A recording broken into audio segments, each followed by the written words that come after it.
네, 오늘도 사금의 시간 함께해서 감사합니다. 오늘은 전도서 5장입니다. 두 가지 이야기가 나와있죠. 하나씩 살펴보도록 하겠습니다. 첫 번째 이야기를 복습으로 시작해보죠. 전도서는 뭐에 대한 책이라고 말씀을 드렸어요? 우선순위에 대한 책이라고 말씀드렸습니다. 1번이 가장 중요해요. 나의 영혼에 관한 것들이죠.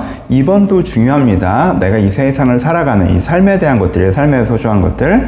3번은 그렇게 중요하지 않은 거예요. 뭐 성공, 큰 돈 이런 게 3번이에요. 그렇죠? 이것이 우리의 삶에서 우선순위다 라고 말씀하는 것이 전도의 가장 기저라고 얘기를 들었어요. 그런데 전도서에서 갖고 있는 문제의식은 뭐예요? 전도서에서 가장 강조하고 있는 문제의식, 이렇게 하면 안 돼 라는 게 뭡니까? 3번을 1번처럼 생각하면 안 돼가 전도서가 갖고 있는 가장 큰 문제의식이죠. 성공을, 풍요를 인생의 목적인 것처럼, 내 인생의 가장 중요한 것처럼 생각하면 안 돼 라는 부분이 앞부분에 이렇게 강조되어 있죠. 근데 또 어떤 이슈도, 무엇도 문제가 될 수 있어요? 2번을 1번처럼 생각하는 것도 문제가 될 수 있어요. 그렇죠?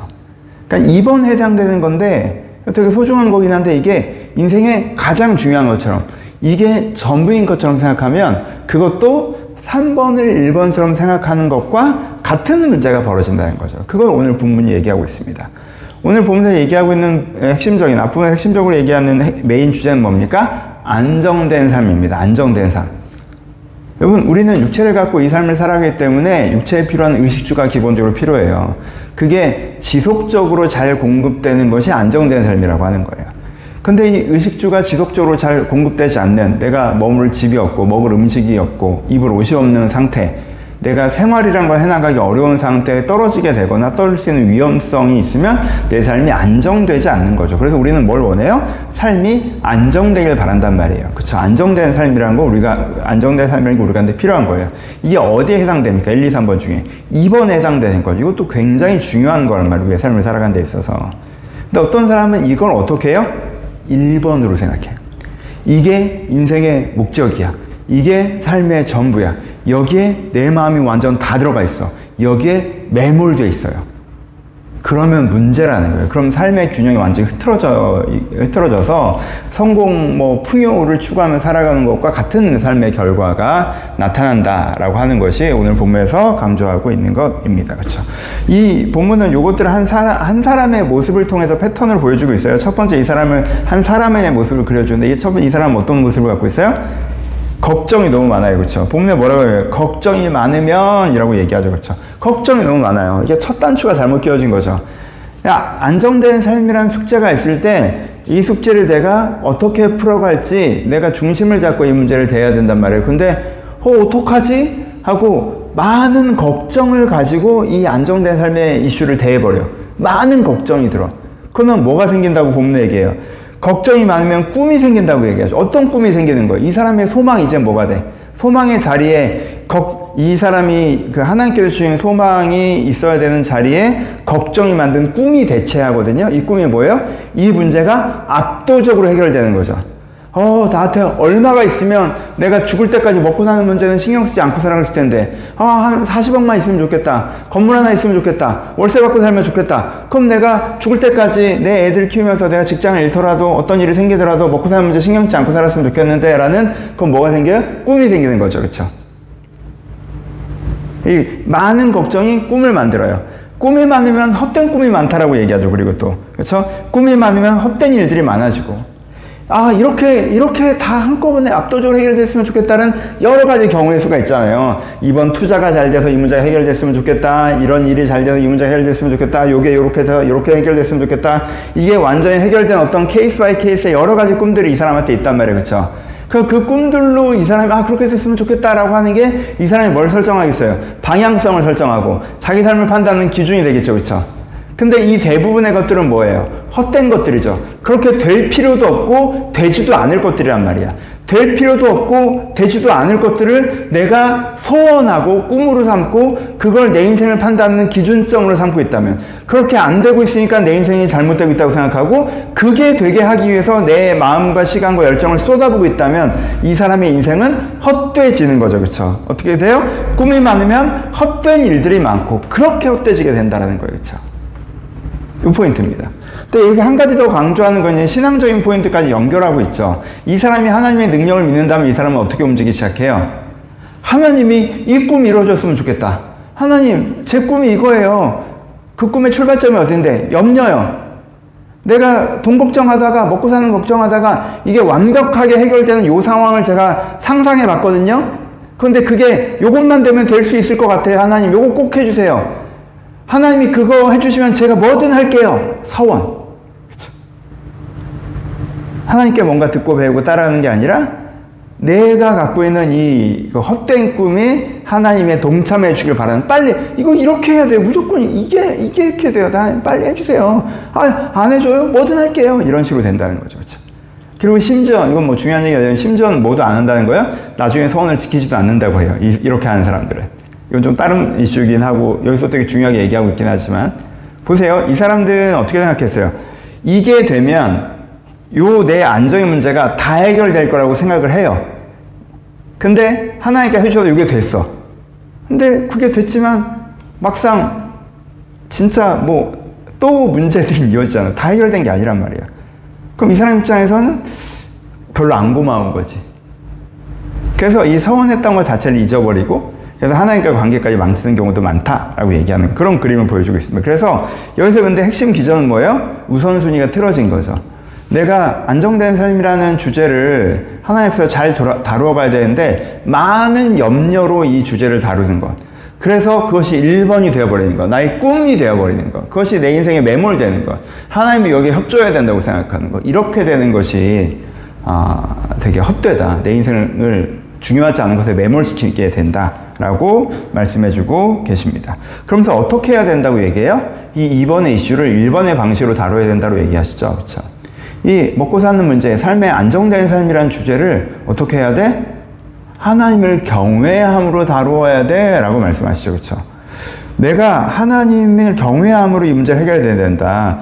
내가 거기서 하나님 앞에서 많은 말들을 이렇게 되고 싶어요 저렇게 쏟아내지 말고 경외, 하나님께 가까이 하여 듣고자 해야 된다. 내가 삼가하면서 막 이렇게 해주세요 저렇게 해주세요가 아니라 내가 모르죠. 하나님 어떤 게 나에게 가장 좋은 길인지 모르고 어떤 게 나에게 주어진 건지 모르죠. 하지만 저에게 안정된 삶이라는 게 필요하긴 하죠. 내가 삶이라는 걸 꾸려가는 삶이 필요합니다. 하나님 저를 어떻게 인도하시겠습니까? 제가 무엇을 해야 됩니까? 라고 많은 꿈을 꾸는 게 아니라 하나님을 경외하는 자에게 경외하는 자세로 나에게 주어진 한 가지 답을 찾아야 된다는 거예요. 그리고 거기에 성실해야 된다는 거예요. 이렇게 풀어가야 된다는 부분들을 우리 가운데 말씀해주고 계십니다. 그래서 2번, 1번이 되면 안 된다. 그것도 문제다. 그것도 헛된 거다. 먹고 사는 문제가 내 인생의 전부인 것처럼 여기에 매몰되면 안 된다. 그 기저에는 두려움, 염려라는 거 있고 염려가 맞는 꿈이 있고 그 꿈 중에 헛된 꿈이 있고 그 헛된 꿈이 마치 내 인생의 정답인 것처럼 생각하는 것이 내 인생의 발걸음을 엉클어지게 한다라는 부분들에 대해서 이야기해주고 계십니다. 그 두 번째 얘기가 나오죠. 두 번째 얘기는 돈을 추구하는 거의 문제점에 대해서 좀 더 자세히 보완해서 얘기해주고 계십니다. 앞부분에서 이거 허무하다라고 선언적으로 얘기했지만 조금 더 보충해서 얘기하고 있는 부분이 나오죠. 세 가지를 지적합니다. 첫 번째, 만족할 수 없기 때문이라고 얘기합니다. 그렇죠? 풍요를 사랑하는 사람은 소득으로 만족할 수 없다라고 얘기하죠. 은혜를 사랑하는 사람은 은혜로 만족할 수 없습니다. 왜요? 여기는 결승점이 없거든요. 전보다 많이 내가 1억 있을 때는 10억까지만 괜찮을 줄 알았는데 10억 가져보면요. 10억 가진 사람 많아요. 요즘 아파트 하나도 10억 훨씬 넘는데 별게 아니란 말이야. 그럼 10억 가져보면 100억 갖고 싶단 말이에요. 근데 100억을 가져보면 또 100억을 가진 사람들이 생각보다 많아. 이런 식으로 간다는 거지. 그래서 내가 한국에서는 부자랐네. 이따가 어디 뉴욕 같은 유럽 같은 데 여행 갔다 오면 내가 부자도 아니구나. 찐 부자들은 저렇게 사는 거야. 이러면 또 이제 이렇게 되는 거지. 내가 내가 한국에서 유명한 차 제네시스 정도 탔는데 성공한 줄 알았다가 봤더니 포르쉐가 있었네? 알고 봤더니 포르쉐도 그렇게 좋은 차가 아니라 돈 있는 사람들 중에서는 이게 그냥 경차 같은 거였고 진짜 명품카는 이런 식으로 간다는 거예요. 끝없이 간다는 거예요. 끝없이. 그래서 이게 예전에 돈에 대한 설교를 할 때 말씀드렸죠. 돈을 사랑하는 게 좋지 않은 이유가 그게 짝사랑이기 때문이라고 말씀드렸죠. 그렇죠? 내가 돈을 사랑하고 돈도 나를 사랑하는 일은 벌어지지 않아요. 나는 짝사랑하는 사람처럼 끝없이 하는데 그 사람 나를 쳐다봐주지 않는 감정선에 머무르게 된다는 거예요. 그렇죠? 두 번째 이유는 뭡니까? 재물을 많이 얻는 것 자체가 돈 많아지면 더 편하게 행복하게 사는 거라고 생각하지만 아니에요. 돈이 많아지면 안 해도 되는 일들도 되게 많아진다라고 본문을 표현하고 있어요. 그렇죠? 돈이 많아지면 그 돈으로 먹는 자들이 많다라고 표현을 하죠. 먹는 자들도 많아진다고 표현하죠. 그러니까 내가 돈이 많아지는 건 돈을 버는 통로라는 게 생긴 건데 그 통로라는 게 관리하는데 에너지가 많이 든다는 거예요. 평범하게 주어지는 삶을 사는 것보다 훨씬 많이 들어. 거기서 내가 기업을 하고 있으면 그 직원을 관리하는 거, 고정비용을 관리하는 거, 이 수고가 장난이 아니라는 거지. 그치?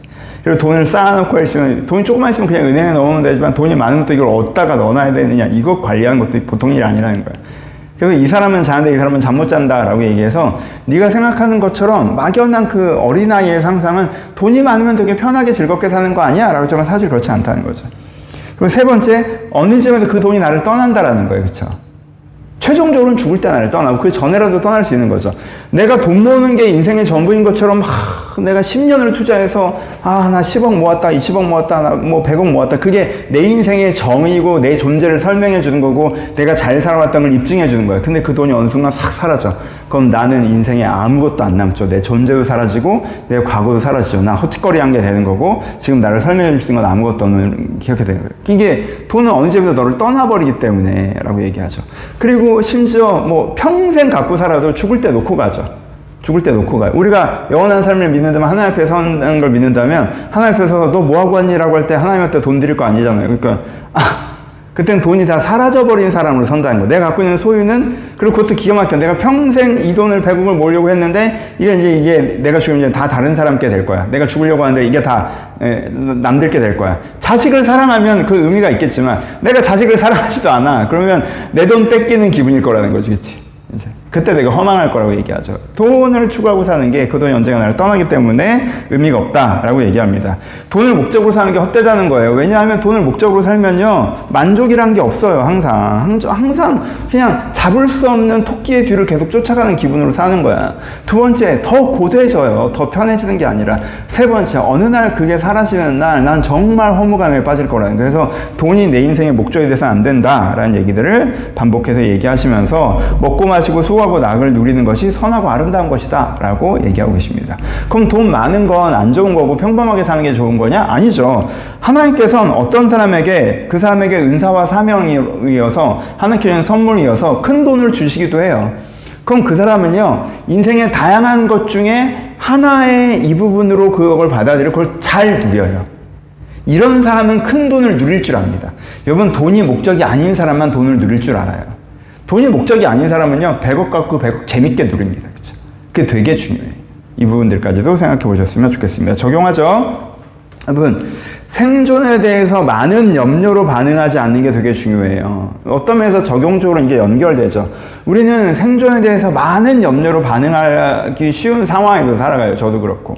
생존에 대해서 많은 염려로 반응해요. 그러면은 많은 꿈이 생겨요. 헛된 꿈이 생겨요. 꼭 그렇게 돼야 될 것 같아요. 그리고 그건 대부분 뭐야? 많은 돈을 갖는 거야. 죽을 때까지 걱정하지 않아도 될 정도의 돈을 갖는 거야. 돈이 목적이 된다는 거예요. 여기에 내 인생이 전체적으로 빨려 들어간다. 이렇게 되지 않도록 마음의 첫 단추부터 마음을 잘 지키셔야 돼요. 하나님께 여러분들 돌보실 거예요. 그러니까 너무 많이 염려하지 말고 그 첫 단추가 중요해요. 돈 문제에 너무 많이 염려하는 순간 이 도미노가 시작되는 거예요. 너무 많이 염려하지 말고 하나님을 경외하는 가운데 내가 이 문제를 어떻게 풀어가는 게 맞는지 이 부분들을 여러분들 잘 지키셔서 여러분들이 이런 흐트러짐이 없게 돈으로 인해서 휘둘리지 않는, 돈 걱정에 매몰되지 않는, 돈 욕심에 끌려가지 않는 그 삶을 살 수 있으셨으면 좋겠습니다. 감사합니다.